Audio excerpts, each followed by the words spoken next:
नमस्कार, मैं हूं रिंकी वाजपेयी। आप देख रहे हैं फोकस न्यूज 24/7। हमारा उद्देश्य है जनवार्ता पर फोकस, जिससे हमारी टीम है आपके साथ सच्चाई को सामने लाने में हम तैयार हैं। हमारी फोकस न्यूज 24/7 की टीम आपको जनता की आवाज को सभी तक पहुंचाने में जुटी है। साथ ही फोकस न्यूज 24/7 में किसी समस्या को मोबाइल आइए रुक करते हैं अगली खबर का।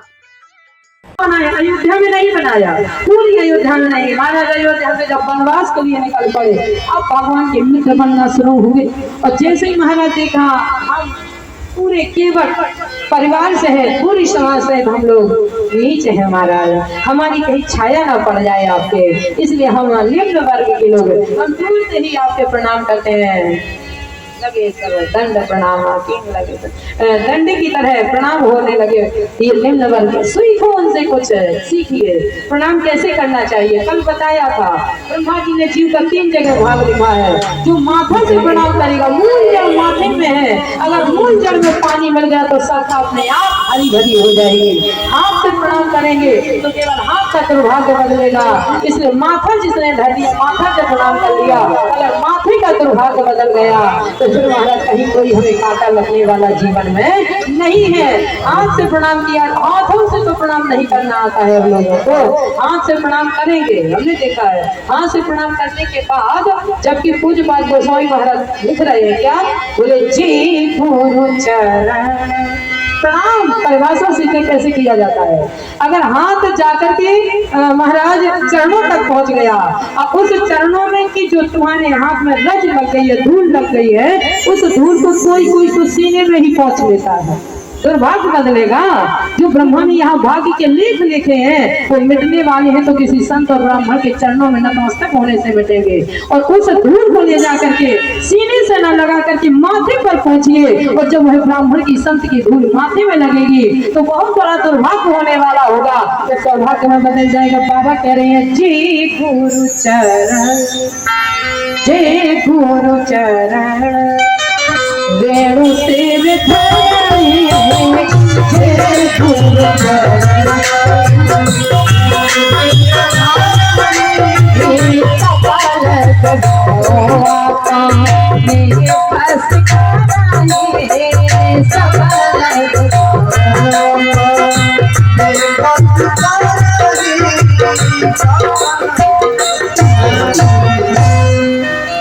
एक ने पूछा, महाराज के चरणों में माथा हाथ लगाने से, हाथ के बाद माथा में लगाने से क्या मिलेगा? तो बाबा कहते हैं फिर किसी एक चीज के पीछे नहीं तुम्हें भागना पड़ेगा। संसार का आदमी एक एक सुख को लाला करके घर में बैठा है। बाबा कहते फिर एक एक सुख नहीं लाना पड़ेगा, कहीं बार बार मेहनत करते हो, एक ही बार में सकल विभव अपने बस कर रहे, अपने बस में हो जाएंगे। और बस में कब होंगे? जब जैसे हनुमान जी महाराज के बस में राम जी, क्योंकि महाराज सुमेर पवन सुत पावन नाम अपने बस कर राखे राम। लेकिन कब? जब कथा सुनाएगा और कथा में कहीं मिलावट हो गई और कथा के साथ व्यथा हो गई तो फिर हनुमान जी महाराज की आंखों से गंगा जमुना बहती उस मंच पर, उस पंडाल में। तो हनुमान जी महाराज जब रोते हैं तो श्राप देते हैं, अरे राम मैं तो कथा सुनने आया था और कथा के साथ में व्यथा होने लगी। तो महाराज ना कथा कहने वाले का कल्याण होता है, ना कथा सुनने वाले का कल्याण होता है। इसलिए हनुमान जी महाराज जैसा श्रोता कोई होने वाला नहीं है। और लोग कहें भीड़ नहीं है, भीड़ नहीं है, तो भीड़ तो सब्जी मंडी में देखो महाराज कितनी भीड़ होती है, सराफी की दुकान में देखो महाराज एक भीड़ नहीं। क्योंकि शास्त्र कहता है चाहे भागवत हो, चाहे शिव पुराण हो, चाहे देवी भागवत हो, चाहे रामचरितमानस हो, महाराज उसमें देखिए चार ही वक्ता और चार ही श्रोता, एक वक्ता एक श्रोता को कथा सुना रहा है, क्योंकि उसमें हनुमान जी महाराज सुन रहे हैं और हनुमान जी महाराज का दिया हुआ फल हम मिलेगा, हम भोगेंगे। इसलिए भगवान कहते हैं कथा के साथ में कथा के साथ में व्यथा नहीं। यदि व्यथा जुड़ी तो न सुनने वाले का कल्याण होगा, न कहने वाले का कल्याण होगा। क्योंकि हनुमान जी महाराज कहते हैं केवल कथा चाहता हूँ, केवल कथा। और अगर कथा नहीं मिली तो हनुमान जी महाराज कहते हैं इससे तो अच्छा मैं अपने मंदिर में बैठा, माला झोली में हाथ डाले, माला को पकड़े और भगवान की माला जप रहा था, वो ज्यादा अच्छा था। इस कथा में ना आता तो ठीक रहता, मेरा तो समय खराब हो गया। लोग कहते हैं जहाँ गीता होती हो, जहाँ भगवत होती हो, जहाँ कथा होती हो तो वहाँ सुतरना चाहिए, है ना? समझ में आता है? सुतरना चाहिए, ज्यादा सोना नहीं चाहिए।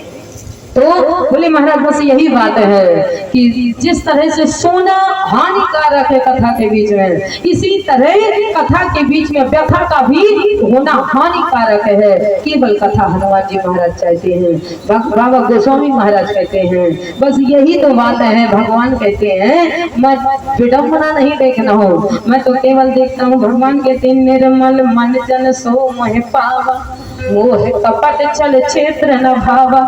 और जैसे ही महाराज देखा बड़े बड़े लोग, राजा स्वयं भगवान से मिलने गए, और महाराज जैसे ही देखा कि वह घाट पर बैठा हुआ केवट कह रहा है, एक ने कहा चल देख अपनी नगरी में भगवान आए हैं और तू घाट पर बैठा है।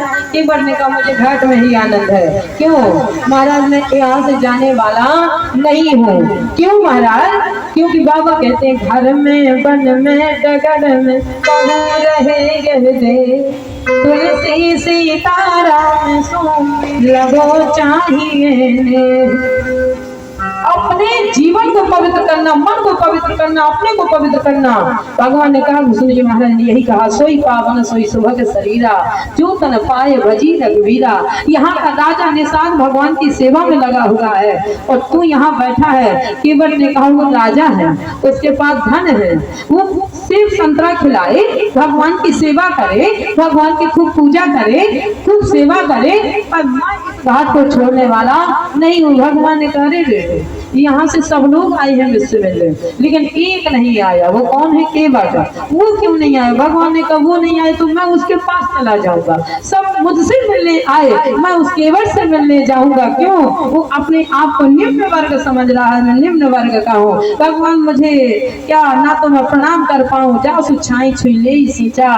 तो महाराज इससे अच्छा मैं अपने घाट पर ही बना रहूं, क्योंकि महाराज इससे मेरी जो रोटी कमाई जा रही है। भगवान ने चलना शुरू किया और घाट पर आकर के महाराज सीधे घाट पर आकर के कहते हैं, बाबा गोस्वामी महाराज एक बड़ी सुंदर पंक्ति लिखे, मांगी नाना के बट आना। जो सोच रहा था मैं निम्न वर्ग का हूँ, मैं मुझे स्वीकार नहीं करेंगे लोग, तो मांगी नाना के बट आना, कभी तुम्हारा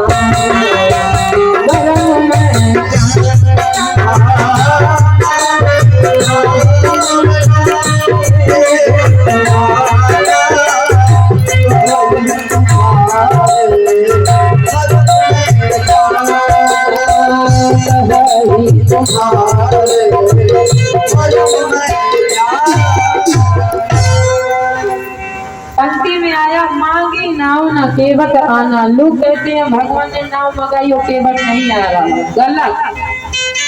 अर्थ तो इसका है, अर्थ लोग कर देते हैं। अर्थ उसका है भगवान ने नाव नहीं मांगी लेकिन केवट आ गया। और जब केवट भगवान ने नहीं मांगी नाव, नहीं बुलाया, रामचरितमानस को उठा के पढ़िए, भगवान ने बुलाया ही नहीं है। और जो कहता है कि भगवान ने बुलाया केवट नहीं आ रहा, वो गलत बोल रहा है। मानस कह रही मांगी नाव ना, भगवान मांग नहीं रहे, लेकिन केवट आना आया। बातचीत की भगवान, कहा ही तुम्हारे मरम से जाए। तो भगवान ने कहा मैं तो समझाता ये मुझे प्यार करने के लिए आया, और ये तो यहाँ तो वक्तव्य करने लगा कि मैं तुम्हारी मरम को जानता हूँ। और भगवान ने कहा क्या मरम जानते हो? मेरी मरम तो बड़े बड़े लोग नहीं जान पाए, और तू कहता है कि मैं तुम्हारे मरम को जानता हूँ। हाँ महाराज, समस्या है। हम जानते हैं कि तुम पार करने के लिए गंगा के किनारे जो आएगा, घाट पे आएगा, वो पार ही होने के लिए आएगा, ऐसे नहीं आएगा। और आश्चर्य इसका प्रमाण यदि और लेना हो तो काशी में जाइए। काशी में 10 साल हो गई कथा करते, ज्ञान वापी आ चुका है। दशाश्वमेध में घाट पर जाइए महाराज, तो दशाश्वमेध में घाट पर जाइए और जाकर के देखिए कि जिस समय यात्री लोग सीढ़ी उतरना शुरू करते हैं तो दौड़ करके केवल भाग करके अपनी नाव पर लेकर के आते हैं। बुलाते नहीं है यात्री, और नाव वाले भाग भाग करके किनारे लगाते थे, हमारी में बैठिए भैया, इसमें बैठिए, संगम में जाना है, त्रिधारा में जाना है, कहाँ स्नान करेंगे, बीज धारा में करेंगे, और चिल्लाने लगते हैं। तो यही बात यहाँ हो रही है, केवल अपने आप चिल्ला रहा है, कहीं तुम्हार मरम में जाना मांगे ना, बट आना मांगे ना। भगवान ने कहा, बड़े बड़े ब्रह्मा शंकर मेरे मरम को नहीं जानता, और तू कहता है हम तुम्हारे मरम को जानते। बोल जरा कौन सा मरम जानता है? कि बट ने बोलना शुरू किया, छुअते सिला। लक्ष्मण जी ने राम जी की तरफ देखा, राम जी ने लक्ष्मण जी तरफ, हो ये बात हुआ की बात यहाँ कैसे आ गई? इतनी दूर तक पहले तो मीडिया ही नहीं चलती थी, अब तो मीडिया चलने लगी। इतने दूर की बात भैया यहाँ तक पहुंच भाई, तो कैसे भाई? छुअते सिला नारे सोहाई, छुअते सिला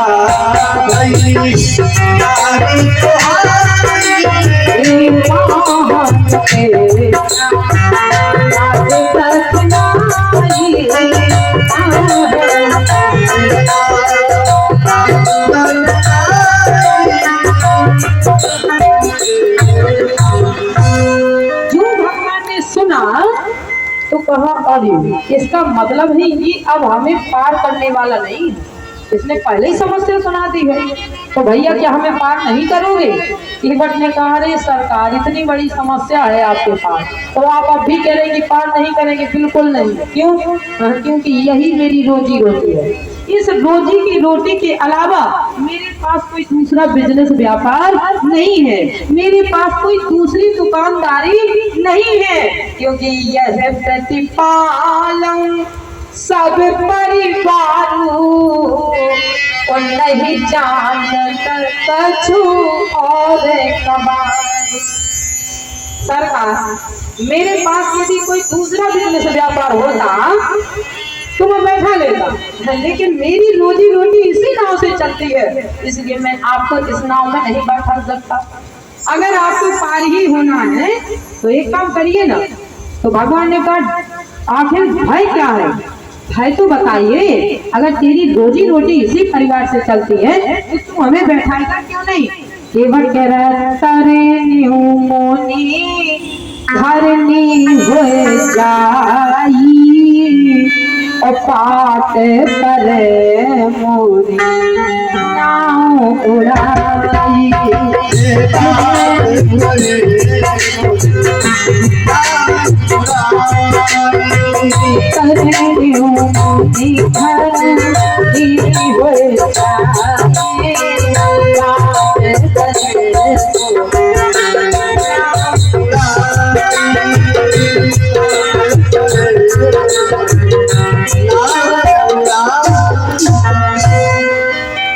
समझ गए सरकार?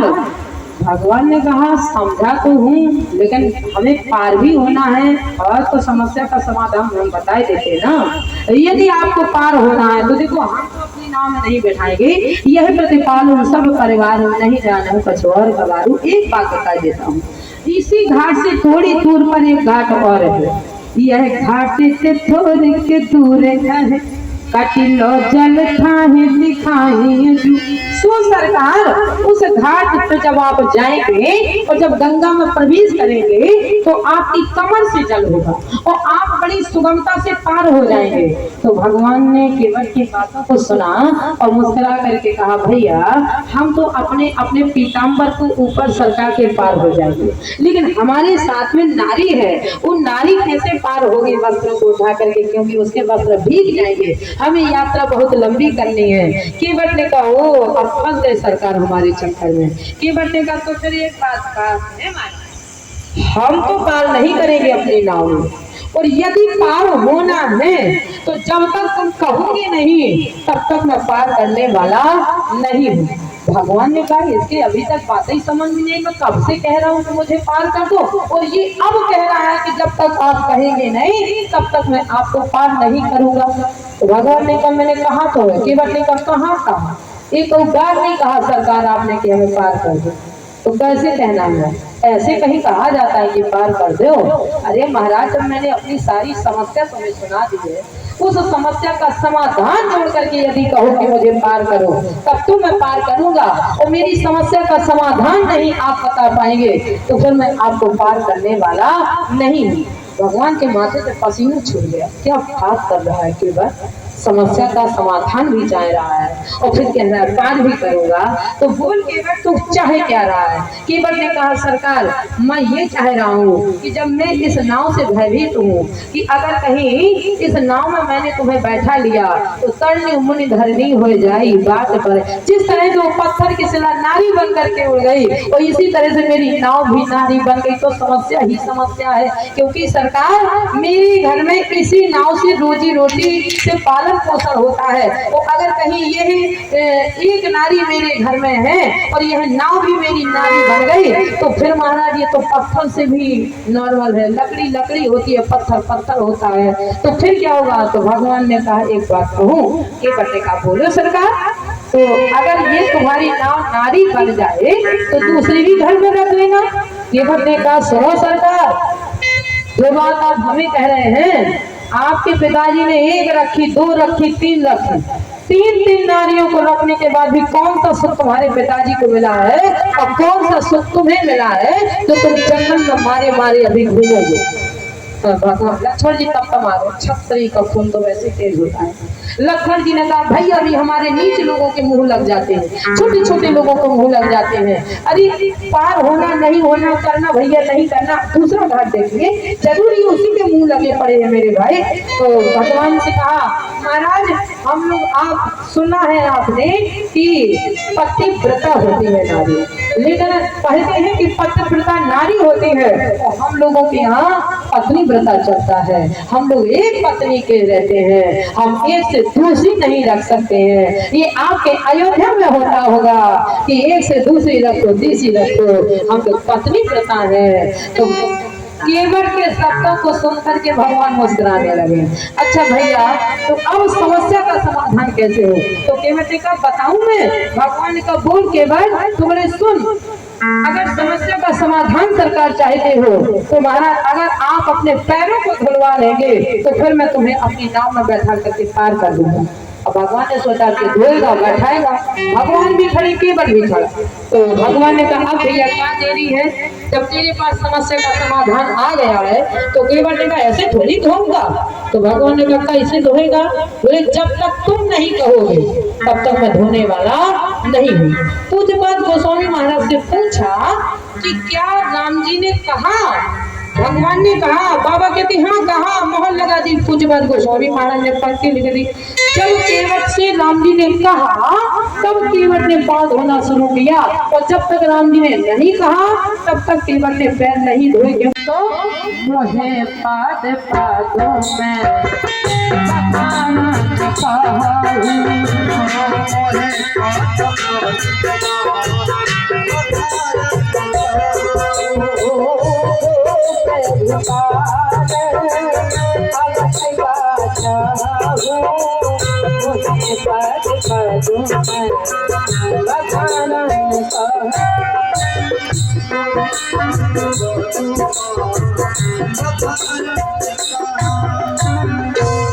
आपको पार होना है।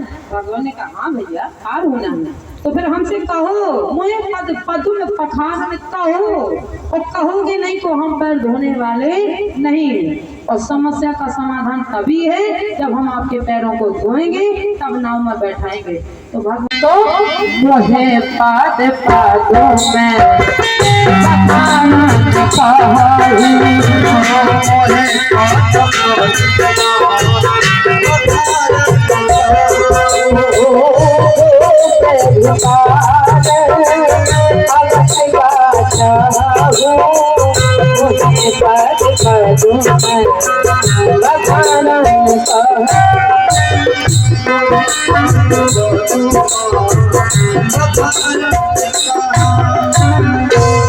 आपको पार होना है। भगवान ने कहा हाँ भैया पार होना है, तो फिर हमसे कहो मुझे पद पदुम पखार कहो, और कहोगे नहीं तो हम पैर धोने वाले नहीं। और समस्या का समाधान तभी है जब हम आपके पैरों को धोएंगे, तब नाव में बैठाएंगे। तो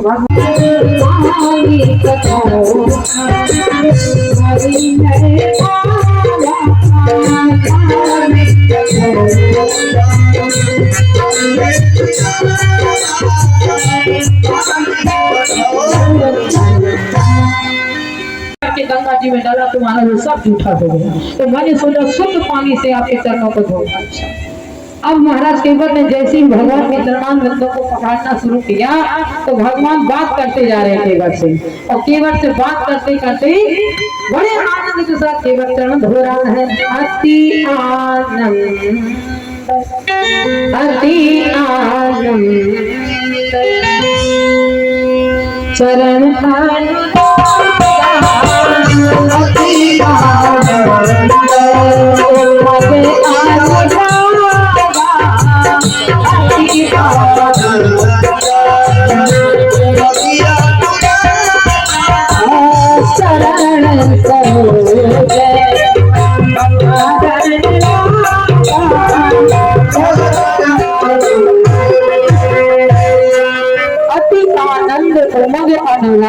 चरण सरोज पसारन लागा। कागभट्ट जी महाराज कहते जो अनुवाद में होता है उसको भगवान ज्यादा प्रसन्न होते हैं। मिला ही ना रघुपति बिन अनुरागा। कैसे कैसे बोले, चाहे कथा करो, चाहे योग करो, चाहे तपस्या करो, चाहे समाधि लगाओ, बड़ी बड़ी डिसीजन तपस्या में अपने शरीर को जैसे कर दिया, हड्डी मात्र भाटा बदल के भगवान नहीं मिले कहते जन्म जन्म मुनि जतन करा राम मुझे आवत नाही। और जब केवट के पैरों को धोना शुरू किया तो महाराज भगवान ने कहा एक बात, तेरे घर में कोई धातु के बर्तन नहीं थे? तो केवट के घर क्या बात करते हो सरकार? अब देखना केवट को, अगर केवट ये कह देता कि महाराज इतने मेरे पास धातु के बर्तन हैं कि तुम्हारे महल के अंदर नहीं मिलेंगे, लेकिन केवट कह रहा है महाराज मेरे घर में इतने धातु के बर्तन हैं कि आपकी पूरी अयोध्या में नहीं मिलेंगे। राम जी के माथे से पसीना छूट गया। जब तेरे महल में तेरे घर में इतने धातु के बर्तन हैं कि पूरी अयोध्या में नहीं होंगे, तो तू ये कठोरता लेके काहे आ गया? तो केवल ने कहा इससे दो काम बन रहे हैं मेरे। मैं कठोरता इसलिए लेकर के आया हूँ कि इसमें मेरे दो काम बन रहे हैं। क्या क्या बन रहा? एक तो काम मेरा बन रहा है कि इस कठोरता से ये टेस्ट हो जाएगा। अगर ये महाराज कठोरता कुछ बनता है तो मेरी रोजी रोटी बची रहेगी, जिससे मेरा परिवार चलेगा, कम से कम वो बचा रहेगा। और दूसरा मेरा काम ये बन रहा है कि महाराज मैंने सोचा कि जितने हम लोगों के पास बर्तन होते हैं, तो हम गंगा के किनारे रहने वाले लोग जंगल के वासी उन्हीं बर्तनों में गंगा से मछलियों को निकालते हैं और उन्हीं बर्तनों में काटते हैं और उन्हीं बर्तनों में पकाते हैं। तो हमारे जितने पात्र हैं, जितने बर्तन हैं, वो सब के सब दूषित हैं। तो हमने सोचा क्यों ना शुद्ध पात्र ले जाएं। तो इससे अच्छा शुद्ध पात्र हमें कोई मिला ही नहीं है। अगर अपने घर की मर्यादा को ढांकना है तो इस तरह से ढांके, केवट से सीखिए। महाराज हमने सोचा पवित्र पात्र मेरा कठोरता है तो इसको भगवान के पास लेकर के चलना चाहिए। और जैसे ही भगवान के पैरों को धोया, अति आनंद उमगे अनुरागा चरण सरोज पखारन अति आनंद उमगे अनुरागा चरण सरोज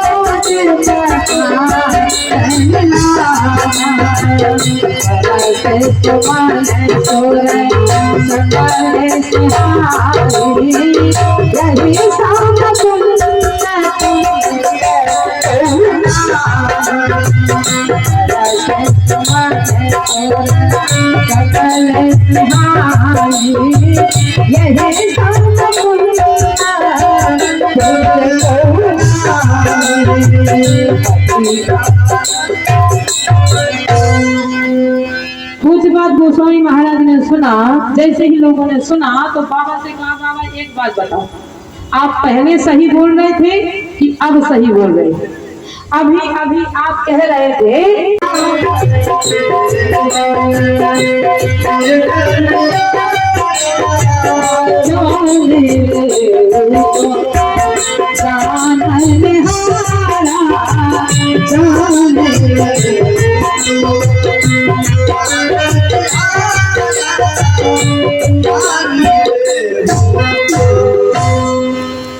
बोले महाराज भगवान कहते मुझे प्रेम प्यारा है, और प्रेम बताओ मुझे कहाँ मिलता है? तो भले ही निम्न वर्ग के, भले ही गरीब है, लेकिन प्रेम वही मिलेगा। भगवान कहते जिसे मैं धन देता हूँ उसका मन खींच लेता हूँ, उसे मन नहीं देता हूँ, दान की वृत्ति नहीं देता हूँ कि वो दान कर सके, और जिसका मन देता हूँ उसका धन खींच लेता हूँ। तो तू धन नहीं दे पाएगा, तू दान नहीं कर पाएगा, और जो दानी होगा, जो करोड़पति होगा, अरबपति होगा, उसका मन खींच लेता हूँ, तू दान नहीं जीवन में कर पाएगा। पैसा तो बहुत कमाएगा, पैसा बहुत जुड़ेगा, लेकिन तेरी दान की वृत्ति जीवन में बनने वाली नहीं है। और जिसे का मैं मन दूंगा उसका मैं धन खींच लूंगा, तो दान नहीं कर पाएगा। मन ही बनाए रहेगा कि मेरे पास ऐसा होता तो मैं भी कथा सुन लेता, मेरे पास धन होता तो मैं भी अपने घर में ब्राह्मण को बुला लेता, मेरे पास धन होता तो मैं भी अपने घर में 2 कप चाय पिला करके उसका स्वागत कर सकता। भगवान कहते हैं बाबरे, जिसके अंदर प्रेम होगा वो तुम्हारे दरवाजे अपने आप चल करके आएगा, आप एक आवाज लगाएंगे और वो यूं ही चल देगा। और जिसके अंदर प्रेम नहीं होगा, जिसे मोहब्बत धन से होगी, वो तू 4 आवाज लगाना फिर भी वो तेरे दरवाजे चलने वाला नहीं। ठाकुर जी कहते मैं निम्न वर्गों को ही गले लगाता हूँ, क्योंकि जिसके पास धन नहीं है मैं यही देखता हूँ धन किसके पास नहीं है। तो भगवान ने आनंद विभोर में होकर के बड़ी सुंदर सुंदर चर्चाएं की। बाबा गोस्वामी महाराज कहते मैंने पहले भी सही लिखा था, पहले मैंने इसलिए सही लिखा था क्योंकि जो नाम से जब तक नहीं जुड़ता है तब तक वो ना पावन है, ना सुंदर है, ना पवित्र है, ना सर्वश्रेष्ठ है। महाराज कहते सोई पावन सोई सोभग शरीर, और जो धन पाए भजिए रघुवीर। जो भगवान से जुड़ गया वही पवित्र है, वही सुंदर है, वही सर्वश्रेष्ठ है, वही पावन है। जैसे ही महाराज साहब मैंने जब भी सही लिखा और मैंने अब भी पंक्ति को सही लिखा कि यह सब कुंज कुंज को नहीं, भगवान के पैरों को धो रहा है। भगवान सिर पर हाथ रखे हैं, जैसे ही एक पैर को धोया भगवान डगमगाने लगे। केवट ने कहा क्या सरकार क्या गिर रहे हैं? भगवान ने कहा हाँ, अब जब तुम एक ही पैर को जब से धोगे तो मैं गिरूंगा नहीं, कब तक एक पैर से खड़ा रहूंगा। तो केवट ने कहा सरकार अगर आप गिर रहे तो सहारा ले लीजिए सहारा। लक्ष्मण जी ने कहा गजब, जो संसार को सहारा देने वाला है तो उसे ये कह रहा है कि निम्न वर्ग व्यक्ति कि मेरा सहारा ले लीजिए, सिर पकड़ लीजिए तो गिरेंगे नहीं। वाह, इस झांकी को देख करके देवानी देवताओं ने सारे देवताओं ने सुरमंडल के लिए फूलों की वर्षा की, और उस आनंद विभोर में होकर के जब फूलों की वर्षा करने लगे तो यही कुंज को नाही। भगवान से कहा बैठिए, पद पठार जल पान कर आप सहित परिवार। और जैसे ही पैरों को धोया बोले महाराज बैठिए नाव, और